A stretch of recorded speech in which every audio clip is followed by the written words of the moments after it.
Assalamualaikum warahmatullahi wabarakatuh. Perkenalkan, nama saya Dandi Eka Putra, NIM 18233020, jurusan Manajemen Pajak. Baiklah, saya akan menjelaskan pengertian DJP Online. DJP Online adalah salah satu aplikasi online yang dibuat oleh Direktorat Jenderal Pajak yang berfungsi untuk fasilitas wajib pajak untuk proses SPT pajak dan pembayaran pajak secara online melalui aplikasi e-billing dan e-filing. Selanjutnya itu adalah tujuan dan manfaat menggunakan DJP online. Manfaat yang dapat kita rasakan menggunakan DJP online ini adalah yang pertama itu prosesnya mudah dan cepat. Yang kedua hasil akurat dan terintegrasi. Yang ketiga murah dan ramah lingkungan. Yang keempat itu dapat kita lakukan kapan dan di mana saja. Yang kelima, itu tepat karena menggunakan teknologi yang canggih.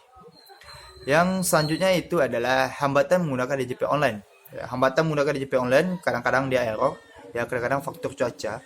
Terkadang tidak semua wajib pajak itu tahu akan kegunaannya dan banyak juga orang awam yang akan kesulitan menggunakan internet dengan benar. Ya karena Indonesia tidak internetnya tidak merata dari Sabang sampai Merauke-nya, itu ada di daerah-daerah yang daya internetnya itu sangat kurang ya. Jadi itu hambatannya. Yang selanjutnya itu adalah e-billing, e-filing dan e-VN. E-billing adalah pada tahun 2013 sebelum pemerintah menerbitkan pembayaran pajak melalui aplikasi e-billing, wajib pajak dapat membayarkan pajak hanya melalui ATM. Akan tetapi pada saat itu pembayaran jenis pajak yang hanya dapat dilakukan itu adalah pajak penghasilan atau PPh saja. Selanjutnya itu ada e-filing.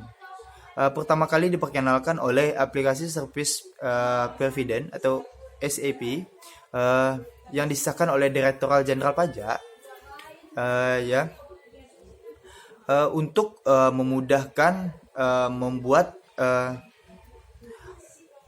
pemberitahuan ya atau surat melalui media elektronik ya, yang disediakan oleh perusahaan aplikasi. Dan selanjutnya itu ada e-VN. e-VN adalah nomor identitas yang diterbitkan oleh Direktorat Jenderal Pajak yang diterbitkan oleh Direktorat Jenderal Pajak untuk wajib pajak supaya untuk memudahkan menggunakan transaksi secara elektronik seperti aplikasi e-filing. Dan selanjutnya itu adalah SPT online. SPT online adalah laporan pajak yang disampaikan oleh pemerintah Indonesia melalui Direktorat Jenderal Pajak. Peraturan tentang SPT sudah diatur pada Undang-Undang Nomor 28 Tahun 2007. Dan selanjutnya itu ada tentang cara lapor pajak online. Cara lapor pajak online yang pertama itu adalah kita bisa buka website online. Yang kedua, kita pilih layar e-filing.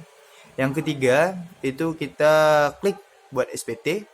Yang keempat, akan ada beberapa pertanyaan. Yang kelima, itu kita bisa mengklik SPT 1770 SS. Dan yang keenam, itu lalu isi formulir yang berisi tentang pajak. Yang selanjutnya, isi data SPT. Yang selanjutnya, itu klik selanjutnya. Dan yang ke-9 itu akan muncul format tentang SPT dan nomor verifikasi. Selanjutnya isi nomor verifikasi dan kirim. Dan yang itu ada bentuk penerapan pajak online. Ya. Penerapan pajak online dapat dilakukan dengan sosialisasi. Ya, sebagai Fiskus dapat menjelaskan kepada wajib pajak tentang pajak online tersebut supaya tidak ada keraguan dalam membayarkan pajak secara online. Ya. Dan selanjutnya adalah bentuk aplikasi DJP online. Bentuk bentuk DJP aplikasi online mungkin ada beberapa ya. Yang pertama itu ada DJP online, yang kedua online pajak, yang ketiga SPT.com, yang keempat pajakku, yang kelima BRI. Ya, mungkin segitu yang saya tahu tentang pajak online ini. Kalau ada kata salah saya mau sudahi. Assalamualaikum warahmatullahi wabarakatuh.